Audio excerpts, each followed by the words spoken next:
नमस्कार.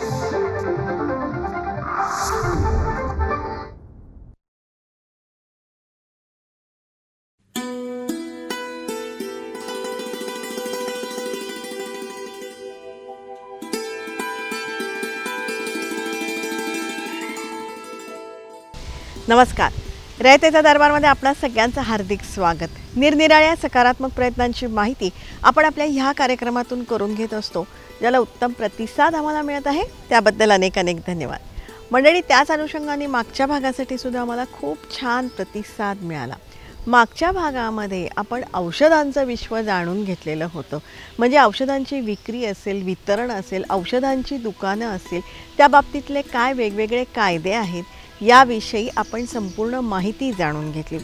त्यातही आपल्या भागातल्या ड्रग इन्स्पेक्टरबाबतचीही माहिती आपण करून घ्यायला पाहिजे असंही आपण त्यामध्ये जाणून घेतलेलं आहे. अशाच जर का वेगवेगळ्या विषयांवरची माहिती तुम्हाला जाणून घ्यायची असेल तर रयतेचा दरबारचा प्रत्येक एपिसोड आपण बघायला पाहिजे. आणि आम्ही ही जी माहिती सांगतोय ना, ही माहिती आपण इतरांपर्यंत नक्कीच पोचवायला पाहिजे. त्यासाठीच एकमेकांना मदत करू, एकमेकांची काळजी घेऊ आणि सगळ्यांचं जगणं समृद्ध करूया. त्यासाठीच रयतेचा दरबार.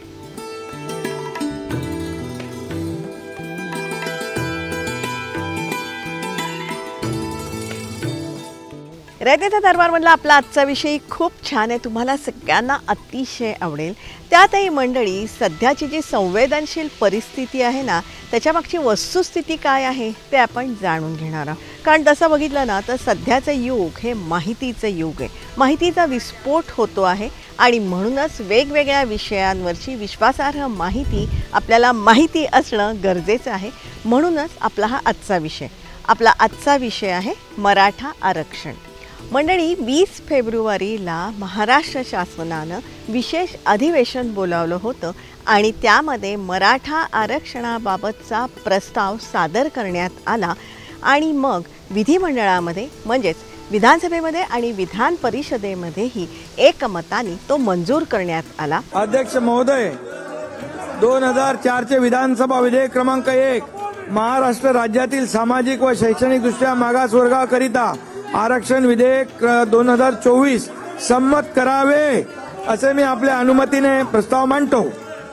असा आहे की सन 2024 विधानसभा विधेयक क्रमांक 1 महाराष्ट्र राज्यातील सामाजिक व शैक्षणिक दृष्ट्या मागासवर्गीयांकरिता आरक्षण विधेयक 2024 संमत करावे. प्रश्न असा आहे की सन 2024 विधानसभा विधेयक क्रमांक 1 महाराष्ट्र राज्यातील सामाजिक व शैक्षणिक दृष्ट्या मागासवर्गीयांकरिता आरक्षण विधेयक 2024 संमत करावे. अनुकूल असतील त्यांनी होय म्हणावे, प्रतिकूल असतील त्यांनी नाही म्हणावे. होयचे बहुमत आहे. विधेयक संमत झाले. असं आहे की महाराष्ट्र विधानसभेने संमत केलेले सन 2024 विधानसभा विधेयक क्रमांक 1 महाराष्ट्र राज्यातील सामाजिक व शैक्षणिक दृष्ट्या मागासवर्गाकरता आरक्षण विधेयक 2024 संमत करावे. प्रश्न असा आहे की महाराष्ट्र विधानसभेने संमत केलेले सन 2024 विधानसभा विधेयक क्रमांक 1 महाराष्ट्र राज्यातील सामाजिक व शैक्षणिक दृष्ट्या मागासवर्गांकरता आरक्षण विधेयक 2024 संमत करण्यात यावे काय? अनुकूल असतील त्यांनी होय म्हणावे, प्रतिकूल असतील त्यांनी नाही म्हणावे. होयचे एकमत आहे. आणि त्यानुसार मराठा समाजाला आता 10% आरक्षण देण्यात आलं आहे आणि त्याबाबतचा तो कायदा करण्यात आलेला आहे. त्यानुसार आता मराठा समाजाला 10% शैक्षणिक आरक्षण आणि शासकीय नोकऱ्यांमध्ये 10% आरक्षण मिळणार आहे. एकतर हा कायदा आहे झाला, कारण बिल तयार करण्यात आलं. प्रोव्हिजन्स ज्या कायद्यामधल्या ज्या तयार करायच्या होत्या त्या तयार केल्या गेल्या. त्या प्रोव्हिजन्स तयार करून त्याच्याबद्दलची चर्चा झाली हाऊसमध्ये आणि हाऊसने एकमताने तो कायदा मंजूर केला. त्यामुळे त्याला आता कायद्याचं स्वरूप प्राप्त झालेलं आहे. पण तो अंमलात तेव्हाच येतो ज्या वेळा त्याला पुढची ॲसेंट मिळते. त्यामुळे आज तो कायदा झालेला आहे. कदाचित येत्या 4 दिवसामध्ये सगळ्यात पुढच्या फॉर्मॅलिटीज पुऱ्या होऊन त्या कायदा अंमलात सुद्धा येईल आणि तो अंमलात आला की ती रिझर्वेशनची जे काही आज बेनिफिट्स आहेत ते त्यांना मिळतील मराठा समाजाला. मंडळी, हा जो कायदा आहे ना, हा कायदा अस्तित्वात येण्यामागे आपल्या सरकारची जी आत्यंतिक इच्छा किंवा जी तळमळ आहे ना, ती आपण सगळ्यांनी जाणून घेण्याची गरज आहे की नेमकं काय केलं पाहिजे याचाही विचार करण्यात आला आणि त्यातूनच निवृत्त न्यायमूर्तींचं एक न्यायिक मंडळ गठीत करण्यात आलं. त्यामध्ये अध्यक्षपदी अलाहाबाद हायकोर्टाचे निवृत्त मुख्य न्यायमूर्ती दिलीप भोसले सर, त्याचबरोबर मुंबई हायकोर्टाचे निवृत्त न्यायमूर्ती मारुती गायकवाड आणि मुंबई हायकोर्टाचे निवृत्त न्यायमूर्ती संदीप शिंदे यांचा समावेश आहे. पण हा कायदा सुद्धा करत असताना सरकारने आणखीन एक कमिटी केली. ती कमिटी करत असताना ज्या 3 न्यायमूर्तींचा म्हणजे मी धरून मराठा रिझर्वेशन चळवळीशी संबंध आला होता अशा 3 न्यायमूर्तींची कमिटी केली. म्हणजे मी, गायकवाड साहेब आणि संदीप शिंदे, जस्टिस संदीप शिंदे, ह्या तिघांची ही कमिटी केली. आणि ह्या तिघांच्या कमिटीला त्यांनी करण्याचा हेतू त्यांचा एवढाच होता की सरकारला वेळोवेळी तुम्ही मार्गदर्शन करा, म्हणजे सरकारकडनं काही चूक होऊ नये पुन्हा. कारण हे सरकारची अत्यंत प्रामाणिक इच्छा, आणखीन प्रबळ इच्छा होती की हे रिझर्वेशन आता आपण दिलं तर ते टिकलं पाहिजे आणि ते टिकण्याच्या दृष्टीने त्यामध्ये तुम्हाला मार्गदर्शन आम्हाला करावं लागेल. आता हे मार्गदर्शन आम्हाला सरकारला करायचं होतं, आम्हाला बॅकवर्ड क्लास कमिशनला मार्गदर्शन करता येत नव्हतं आणि आम्हाला त्यांची भेटही होऊ शकत नव्हती. पण आम्ही त्यांना सांगितलं की ह्या बाबतीमध्ये आम्हाला जे वाटतं सुप्रीम कोर्टच्या निकाल लक्षात घेऊन, त्याचप्रमाणे सुप्रीम कोर्टने ज्या अनेक निवाडेंचा अभ्यास करून जो निकाल दिला होता त्याच्यामध्ये प्रामुख्याने इंदिरा साहनीची जी केस आहे त्या केसचा उल्लेख करून आम्ही त्यांना सांगितलं की 50% पुढचं रिझर्वेशन देण्यासाठी काय परिस्थिती निर्माण करावी काय परिस्थिती काय असली पाहिजे आणि ती परिस्थिती मराठा समाजाच्या बाबतीमध्ये आहे का नाही हे आपल्याला कमिशनने हे सगळे आकडेवारी गोळा केल्यानंतरच करता येऊ शकेल. आणि मग ह्या न्यायिक मंडळाने अभ्यास करून 2-3 पर्याय सरकारला सुचवले. तर त्याचा पूर्ण अभ्यास करून आम्ही त्याच्यामध्ये 2-3 पर्याय सुचवले होते. त्यातला एक पर्याय होता पहिला, तो त्याच्यामध्ये रिव्ह्यू फाईल करावा आणि रिव्ह्यू जर का फाईल करून जर का तो अयशस्वी झाला तर पुन्हा एकदा बॅकवर्ड क्लास कमिशन नेमून त्या कमिशनच्या तर्फे सुप्रीम कोर्टला अपेक्षित असलेला डेटा की जेणेकरून एक्स्ट्रॉर्डिनरी आणि एक्सेप्शनल म्हणजे असामान्य आणि अपवादात्मक परिस्थिती मराठा समाजाबद्दलची कोर्टापुढे जर का आणता आली डेटा गोळा करून तर ती परिस्थिती आणल्यानंतर ते रिझर्वेशन देता येतं का याचा विचार व्हावा आणि तो तसं सुप्रीम कोर्टने ती विंडो ठेवलेली आहे असा आम्ही त्याच्यामध्ये दुसरा पर्याय सुचवला होता. त्या त्रुटींचा अभ्यास करण्यात आला आणि त्यामध्ये ट्रिपल टेस्टचीही पूर्तता करण्यात आली. ट्रिपल टेस्ट म्हणजे एखाद्या समाजाला शैक्षणिक, सामाजिक, आर्थिकदृष्ट्या मागास ठरवण्यासाठी आयोगाकडून सर्वेक्षण होण्याची गरज आहे आणि त्यासाठी त्या आयोगानं त्या समाजाचा इम्पिरिकल डेटा गोळा करणं आवश्यक आहे आणि मग ह्या डेटाच्या आधारे किती आरक्षण देण्यात यावं हेही सुचवण्यात येतं. आणि मंडळी, या 3ही बाबींची पूर्तता महाराष्ट्र शासनानं केली आहे. राज्य मागास आयोगाने हा डेटा तपासला, काही सूचनाही केल्या आणि मग त्यानंतर महाराष्ट्र शासनानं कॅबिनेटमध्ये किंवा मंत्रिमंडळ बैठकीमध्ये मराठा आरक्षणाबाबतचा प्रस्ताव मंजूर केला आणि मग विधिमंडळामध्ये म्हणजे विधानसभेत आणि विधान परिषदेमध्ये हा प्रस्ताव एकमतानं मंजूर करण्यात आला आणि आता त्याचा हा कायदा तयार करण्यात आलेला आहे. मंडळी, या डेटाच्या बाबतीत जर का बोलायचं झालं ना तर हा डेटा गोळा करण्याच्या बाबतीतही काही सुधारणा करण्यात आल्या. प्रश्न असा येतो की यापूर्वीसुद्धा झालं होतं कमिशन, या पूर्वीच्या सुद्धा कमिशनने ही आकडेवारी गोळा केली होती, पण त्या कमिशनच्या आकडेवारी गोळा करण्यामधला आणि आत्ताच्या कमिशनने आकडेवारी जी गोळा केली त्याच्यामधला बेसिक डिफरन्स जो आहे तो आपल्याला समजून घ्यावा लागेल, मूलभूत फरक. आता ज्या वेळेला गायकवाड कमिशनने मराठा समाजाचा अभ्यास करून त्याची जी आकडेवारी गोळा करून रिझर्वेशन त्यांना देता येईल असं जे सुचवलं होतं त्या बाबतीमध्ये आपल्या एक लक्षात येईल की त्यांच्यासमोर त्यांना मार्गदर्शन करता येईल असं एकही जजमेंट नव्हतं. त्यामुळे गायकवाड कमिशनने त्यावेळेला हे काम करत असताना सॅम्पल सर्वे केला होता.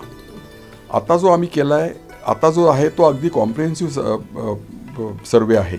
त्यावेळेला त्यांनी सॅम्पल सर्वे केला होता आणि त्या सॅम्पल सर्वेमधून जी आकडेवारी गोळा झाली होती ती आकडेवारी ही समाजाला एक्स्ट्रॉर्डिनरी किंवा एक्सेप्शनल परिस्थिती आहे अशी म्हणण्यासारखी नाही असं सुप्रीम कोर्ट मत व्यक्त केलं. गायकवाड कमिशन हा अपुरा आहे मराठा समाजाला अशा पद्धतीने 50% वरती रिझर्वेशन देण्याच्या बाबतीत. मग तो जो निर्णय होता तो आम्हाला उपलब्ध होता. त्यामुळे सुप्रीम कोर्टला नेमका अपेक्षित काय ह्याची कल्पना आम्हाला होती आणि सुप्रीम कोर्टने त्याच्यामध्ये जी ऑब्झर्वेशन्स केली होती ती सगळी ऑब्झर्वेशन्स लक्षात घेऊन आम्ही आत्ता ही जी आमची ॲडव्हायझरी कमिटी नेमली त्या कमिटीच्या माध्यमातून आम्ही सरकारला काही गोष्टी सुचवल्या की ह्या पद्धतीने जा आणि हा असा डाटा सगळा तुम्ही डेटा गोळा करा. मग त्याच्यामध्ये प्रामुख्याने आम्ही काय सांगितलं तर जवळजवळ प्रत्येक कुटुंबापर्यंत तुम्ही पोहोचा. महाराष्ट्रामधल्या जनरल कॅटेगरी आणि मराठा समाज, आता मराठा समाजसुद्धा आज जनरल कॅटेगरीज आहे, म्हणजे जनरल कॅटेगरीमधल्या प्रत्येक व्यक्तीपर्यंत पोहोचण्याचा प्रयत्न करा. प्रत्येक व्यक्तीपर्यंत तुम्ही पोहोचा आणि त्यांच्याकडनं ही सगळी माहिती गोळा करा. आता ही माहिती गोळा करत असताना आम्ही त्याच्यामध्ये प्रश्नावलीच्या मध्ये असंही त्यांना सुचवलं होतं आणि ते माझ्या माहितीप्रमाणे नंतर त्यांनी इनकॉर्पोरेटिव्ह झालं होतं ते की बॅकवर्ड क्लास मराठा कुणबी किंवा कुणबी मराठा किंवा नुसतं कुणबी जे आहेत त्यांचाही सर्वे तुम्ही त्यांची आकडेवारी आली पाहिजे. ह्या सगळ्या गोष्टी आम्ही त्याच्यामध्ये नमूद केल्यामुळे हा जो डेटा गोळा झाला हा जो डेटा आणि पूर्वीचा डेटा ह्याच्यामध्ये तुम्हाला मूलभूत फरक दिसेल. मंडळी, या आकडेवारीबद्दल जर का बोलायचं झालं ना तर 2008 सालच्या कमिशननं मराठा समाज प्रगत आहे असं म्हटलं होतं. त्याचप्रमाणे आत्ताची परिस्थिती जी आहे आणि पूर्वीची परिस्थिती ह्याच्यात सुद्धा फरक एवढ्यासाठीच आहे की 2008 साली बापट कमिटीने जो रिपोर्ट दिला होता त्या कमिटीच्या रिपोर्टनंतर ज्या कमिटीमध्ये त्यांनी मराठा हा फॉरवर्ड कम्युनिटी असं म्हटलं होतं, सुप्रीम कोर्टने एक असं ऑब्झर्वेशन केलं होतं की 2008 नंतर असं काय झालं अचानक की जेणेकरून मराठा समाज हा मागासलेला झाला किंवा रिग्रेशन ज्याला म्हणतो किंवा त्यांची अधोगती झाली. याच्याबद्दलचा कुठलाच कागदोपत्री पुरावा रेकॉर्डर नाही. आता आणि दुसरं एक असं होतं की सुप्रीम कोर्टामध्ये एक काही ऑब्झर्वेशन जी पाहिली किंवा इवन आपण नेहमीच पाहत असतो की मराठा समाजाकडे जेव्हा बघितलं जातं तेव्हा नेहमी असं म्हटलं जातं, सुप्रीम कोर्टने सुद्धा त्यांच्या जजमेंटमध्ये त्याचा उल्लेख केलेला आहे की अनेक चीफ मिनिस्टर्स मराठा समाजाचे होऊन गेले, अनेक मिनिस्टर्स होऊन गेले, अनेक आमदार खासदार मोठमोठ्या सोसायट्या त्यांच्या ताब्यात आहेत, शिक्षण संस्था त्यांच्या ताब्यात आहेत, कारखाने त्यांच्या ताब्यात आहेत, इंडस्ट्रियलिस्ट मराठा आहेत. पण हे सगळे ह्या 3% येतात.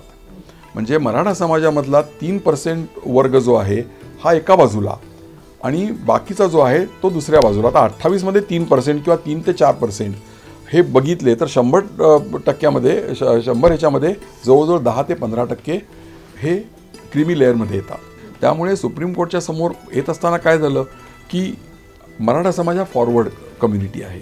यावेळी जो सर्वे करण्यात आला ना त्यातली निरीक्षणं काय आहेत तीही आपण समजून घेऊया. आता हा जो डेटा आला ह्याच्यामध्ये आपल्याला प्रामुख्याने काय दिसतं तर 28% मराठा, पूर्वीच्या रिपोर्टमध्ये होते 30% मराठा. आता हे 2% सुद्धा कमी का झाले असावेत तर कदाचित हे कुणबी मराठा कुणबी ह्या प्रकरणामध्ये अनेक संदीप शिंदे कमिटी जी स्थापन झाली त्या शिंदे कमिटीने अगदी म्हणजे हैदराबादपर्यंत जाऊन कागदपत्र शोधून काही कुणाच्या एंट्री सापडतात का कुणबी मराठा किंवा मराठा कुणबी ह्याचा अभ्यास जेव्हा केला तेव्हा अनेक हजारो लोकांची अशा एंट्री सापडल्या आणि त्या लोकांना कुणबी प्रमाणपत्र द्यायला ते लायक आहेत असं त्यांनी निष्कर्ष काढले. त्यामुळे त्या लोकांना त्यातून कदाचित ते वजा झाले. त्यामुळे 30%वरनं हे कदाचित 28%वर आलं. आता ह्या 28%मध्ये गायकवाड कमिशन जेव्हा झालं होतं त्यावेळेला प्रामुख्याने एक असं ठरलं होतं म्हणण्यापेक्षा असं दिसतंय की त्यावेळेला एकतर कुणबी मराठा कुणबी हा प्रश्न अजिबात नव्हता उपस्थित झालेला. दुसरी गोष्ट क्रिमी लेअर हा सुद्धा इश्यू त्याच्यामध्ये नव्हता किंवा गायकवाड कमिशनने क्रिमी लेअर बाजूला काढणं हा प्रकार केलेला नव्हता. त्यामुळे 30%च्या 30% लोकांना ते रिझर्वेशन लागू होत होतं असं दिसतंय. पण तोही विषय आता बाजूला ठेवून सगळ्यांना ते लागू होतं का नव्हतं. आजची परिस्थिती अशी आहे की 28% मराठा त्याच्यामध्ये 3% क्रिमी लेअर. आता क्रिमी लेअर म्हणजे शेवटी आपण कुणाला म्हणतो क्रिमी लेअर तर त्या प्रश्नावलीमध्ये किंवा कायद्याच्या भाषेमध्ये 8 लाखापेक्षा ज्यांचं उत्पन्न जास्त आहे वार्षिक असे सगळे क्रिमी लेअरमध्ये येतात. आता 8 लाखापेक्षा उत्पन्न ज्यांचं कमी आहे अशी लोकं ही मागासलेली आपण आज मानतो समाजामध्ये. त्यांना आपण एज्युकेशनली सोशली किंवा इव्हन इकॉनॉमिकली बॅकवर्ड मानू शकतो. तर आता हा क्रिमी लेअर बाजूला काढल्यानंतर उरतात 25%. तर हे 25% जे आहेत हे खऱ्या अर्थाने मागासलेले आहेत आणि ह्यांना मागासलेले म्हणता येईल का तर म्हणता येईल असं निष्कर्ष कमिशनने काढलेले आहेत आणि त्याच्या जोरावर हा निष्कर्ष काढून त्यांनी हे रिझर्वेशन ह्यांना देता येऊ शकतं एज्युकेशनली सोशली बॅकवर्ड म्हणून. आणि त्या पद्धतीने हे सरकारने केलेलं आहे. मुळात मराठा समाजाची परिस्थिती काय आहे तीही जाणून घेऊया. पण आज समाजामध्ये जवळजवळ 80 ते 85% 80-85% लोक अशी आहेत मराठा समाजामधली की जी अत्यंत गरिबीमध्ये राहत आहेत. तुम्ही पाहाल की आत्महत्यांचं प्रमाण जर का तुम्ही पाहिलं तर मराठा समाजामधल्या शेतकऱ्यांचं जेवढं आत्महत्या झालेल्या आहेत तेवढ्या कुणाच्याही झालेल्या नाही संपूर्ण देशामध्ये. त्याच्यानंतर आज मराठा समाजाकडे ह्या सगळ्या कायद्यांमधून किंवा पार्टिशनमधून ज्या फॅमिलीकडे 4-5 एकर जमीन होती त्या लोकांच्याकडे आज काही गुंठेसुद्धा जमीन राहिलेली नाही आहे. बराच भाग हा दुष्काळी असतो. बऱ्याच वेळा अवेळी पाऊस झाल्यामुळे पिकांचं नुकसान होतं. त्याच्यामुळे आणि शिक्षणाचं प्रमाण त्यांची शिक्षण घेण्याची ऐपतच नाही आहे की समाजामधल्या एखाद्या समाजामधल्या 80 ते 85% लोक ही क्रिमी लेअरच्या खाली आहेत. आणि त्या क्रिमी लेअरच्या खाली म्हणजे तुम्ही आता प्रत्येक जणाला 8 लाख रुपये प्रत्येकाचा इन्कम असं धरू नका. कितीतरी फॅमिलीज अशा आहेत की ज्यांचा महिन्याचा इन्कम हा अक्षरशः 1000, 2-3 हजाराच्या घरात आहे. पुढे जाऊ शकत नाही. 15-20 हजार रुपये फार तर, पण 15-20 हजार रुपये आजकालच्या काळामध्ये एक 5-6 लोकांची फॅमिली मेंटेन करायला पुरेसा नाही आहे. आणि याचा परिणाम असा होतो की ह्या मंडळींना ना मग शिक्षण घेण्यासाठी जो काही खर्च करावा लागतो तो करण्याची त्यांची ऐपत राहत नाही. त्यांना ॲडमिशन्समध्ये अडथळे निर्माण होतात. सामाजिकदृष्ट्या ती लोक मागे राहिल्यामुळे त्यांना कोणी जवळ करत नाही, त्यांना फार कोणी दाद देत नाही आणि मग त्यांच्यामध्ये जो काही मागासलेपणा जो आहे तो वाढत जातो. आता मी तुम्हाला परत एकदा मी माझं स्वतःचं उदाहरण देईन की माझ्या फॅमिलीमध्ये आमची एक 4-5 एकर जमीन होती पूर्ण. पार्टिशन्स होत होत होत होत होत आज आमच्या संपूर्ण युनिटला 15 ते 20 गुंठे जमीन मिळालेली आहे आणि आम्ही 5 जण आहोत. म्हणजे काय राहिलं आमच्याकडे आज? म्हणजे जर का आम्ही शिकून बाहेर पडलो नसतो तर माझ्या कुटुंबाला आज कुठेतरी मोलमजुरीच करावी लागली असती. आता माझं कुटुंब शिकून बाहेर पडलं, मग तुम्ही एखाद्या वेळा असं एखादी व्यक्ती म्हणेल की तुम्हाला मग मिळालं ना शिक्षण, तुम्ही घेतलंच ना शिक्षण, मग तसं बाकीच्यांनी घ्यावं. नाही, त्याच्यामध्ये फरक आहे. माझे आजोबा हे शिक्षक होते हाडाचे आणि शिक्षण अधिकारी म्हणून ते रिटायर झाले त्या काळामध्ये. त्यामुळे त्यांनी त्यांच्या मुलांना शिकवलं. शिक्षणाचं महत्त्व त्यांना माहिती होतं आणि त्या शिक्षणासाठी त्यांनी कॉम्प्रोमाइजसुद्धा केलं. इतर सर्व गोष्टी बाजूला ठेवून मुलांना शिकवणं, कारण आपल्याकडे शेती जी आहे ती शेती या मुलांना पोसण्यासाठी अपुरी आहे हे त्यांना माहिती होतं, म्हणून त्यांनी शिकवलं मुलांना. मंडळी, ह्या सर्वेसाठी प्रचंड यंत्रणा उभारण्यात आली होती. गेले जवळजवळ 5 महिने रात्रंदिवस सगळे झटलेले आहेत या गोष्टी करायला. म्हणजे आपण एक साधं म्हणतो ना की 10 लोकांनी एखादी काठी तोडण्याचा प्रयत्न केला आणि 11व्या माणसाकडनं तुटली म्हणजे मग तो 11वा माणूस धष्टपुष्ट असं नाही म्हणता येत. आधी 4-5 महिने भरपूर मेहनत सगळ्यांनी घेतलेली आहे आणि त्या मेहनतीचं फळ हे मे बी 10 दिवसामध्ये तो सर्वे केला असेल. पण तुमच्या माहितीसाठी सांगतो, ज्या वेळेला गायकवाड कमिशनचा रिपोर्ट आला त्यावेळेला गोखले इन्स्टिट्यूट जी आहे पुण्याची, त्यांनी ते सर्वे केले होते आणि त्यांनी लिमिटेड लोकांच्या मदतीने तो केला होता सर्वे, सॅम्पल सर्वे केला होता. पण आत्ता माझ्या माहितीप्रमाणे ते 1.5 ते 2.25 लाख सरकारी एम्प्लॉईज, म्हणजे मग अगदी ते सरकारी नोकर असतील किंवा म्युन्सिपाल्टीमधले, कॉर्पोरेशनमधले सगळीकडचे एम्प्लॉईज वापरले गेले होते, 2.25 लाख. आणि त्या लोकांना कोटा ठरवून दिला होता. कुठेही त्यांना त्यांच्या म्हणजे पॉसिबल होऊ शकत असेल तेवढेच सर्वे त्यांना करायला सांगितले होते. म्हणजे एखाद्या व्यक्तीला म्हणतो दिवसा 200 कर, असं झालं नव्हतं.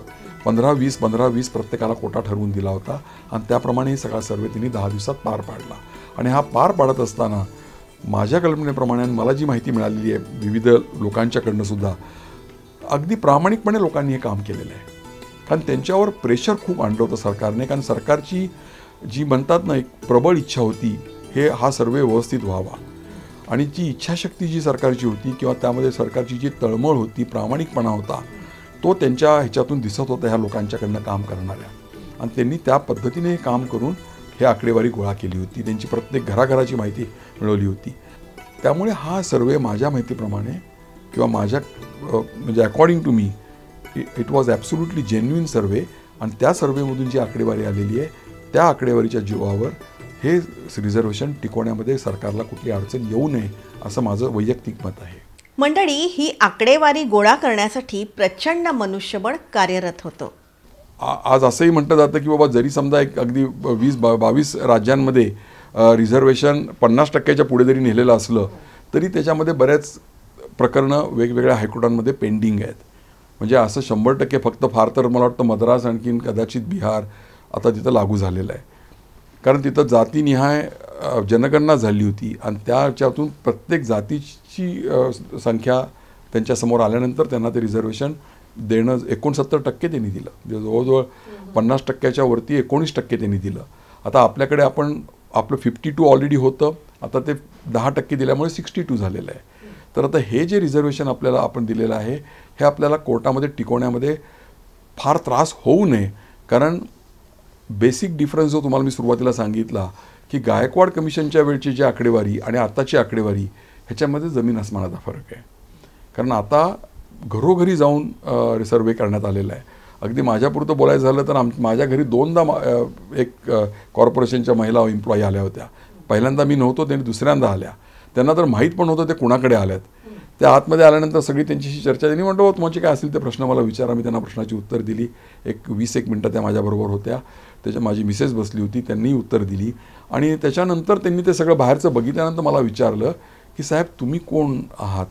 मग मी त्यांना सांगितलं मी कोण आहे ते. म्हणजे असंही नाही की त्यांना मी कोण आहे माहिती होतं म्हणून त्या माझ्याकडे आल्या होत्या.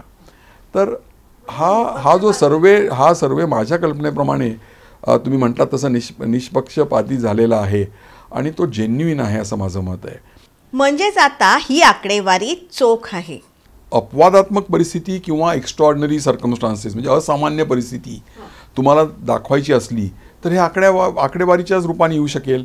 आकडेवारीच्या रूपाने येणार म्हणजे मग त्याच्यामध्ये नोकरीमध्ये आज नोकऱ्यांमध्ये मराठा समाजाची लोकं किती आहेत, शिक्षणाच्या बाबतीमध्ये ही लोकं का मागास राहिलेली आहेत किंवा खरंच आहेत का मागासलेली, हे जेव्हा ह्या प्रश्नावलीमधून हे सगळे आकडे आले तेव्हा ते लक्षात आलेलं दिसतंय.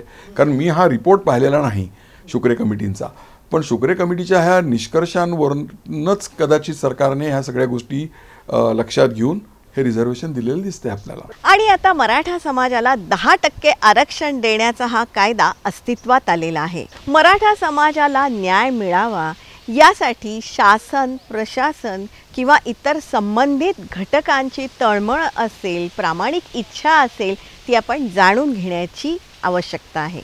प्रयत्न 100% झालेले आहेत, प्रामाणिक प्रयत्न झालेले आहेत, तळमळीतून ते प्रयत्न केले गेलेले आहेत सगळ्यांच्याकडनं. अगदी म्हणजे सरकारकडनं आणि सरकारला मदत करणारी जी सगळी टीम होती इन्क्लुडिंग आवर ॲडवायझरी बोर्ड, प्रत्येकाने प्रचंड त्याच्यामध्ये मेहनत करून तळमळीने ते सगळे गोळा करून केलेलं असल्यामुळे मला असं वाटतं की हे टिकावं. तेव्हा मंडळी, मराठा समाजाला देण्यात आलेलं 10% आरक्षण आणि त्यामागची वस्तुस्थिती आज आपण जाणून घेतली. त्याच अनुषंगाने आपला आजचा विषय तुम्हाला कसा वाटला हे तुम्ही जरूर आम्हाला कळवा. संपर्कासाठी आमचा पत्ता आहे rayatecadarbар@gmail.com. जरूर आमच्याशी संपर्क साधा. तुमच्याकडे काही प्रश्न असतील, सूचना असतील, माहिती असेल ती तुम्ही आमच्यापर्यंत नक्कीच पोचवा. रयतेचा दरबारमधले हे जे सगळे एपिसोड आहेत ना, हे तुम्ही वारंवार बघू शकता आमच्या यूट्यूब चॅनलवरून. जनता दरबार, रयतेचा दरबार या दोन्ही नावाने आमची यूट्यूब चॅनल आहे, जी तुम्ही सबस्क्राईब करण्याची गरज आहे. रयतेचा दरबार आम्ही प्रसारित करत असतो दर सोमवारी रात्री 9 वाजता सह्याद्री वाहिनीवरून. सोमवारचाच हा एपिसोड आम्ही पुन्हा प्रसारित करत असतो दर शनिवारी सकाळी 8 वाजता सह्याद्री वाहिनीवरून. सोमवार रात्र 9, शनिवार सकाळ 8 हे जे दोन्ही एपिसोड आहेत ना, हे तुम्ही लाईव्ह बघू शकता सह्याद्री वाहिनीच्या फेसबुक पेजवरून. जरूर बघत राहा, कारण आम्ही ही जी माहिती तुम्हाला सांगतोय ना, या माहितीच्या उपयोगामुळे अनेकांचे लाभ होत आहेत किंवा होऊ शकतात. हा मात्र ही माहिती जास्तीत जास्त लोकांपर्यंत आपण सगळ्यांनी पोचवायला पाहिजे. त्यासाठी जास्तीत जास्त संख्येने आपण रयतेचा दरबार बघायला पाहिजे. लक्षात ठेवा, चांगल्यातून नेहमी चांगलंच घडतं ही उक्ती सार्थ ठरवणारा हा आपल्या सगळ्यांचा कार्यक्रम रयतेचा दरबार. त्यासाठी एकमेकांना मदत करू, एकमेकांची काळजी घेऊया आणि सगळ्यांचं जगणं समृद्ध करूया. त्यासाठीच रयतेचा दरबार.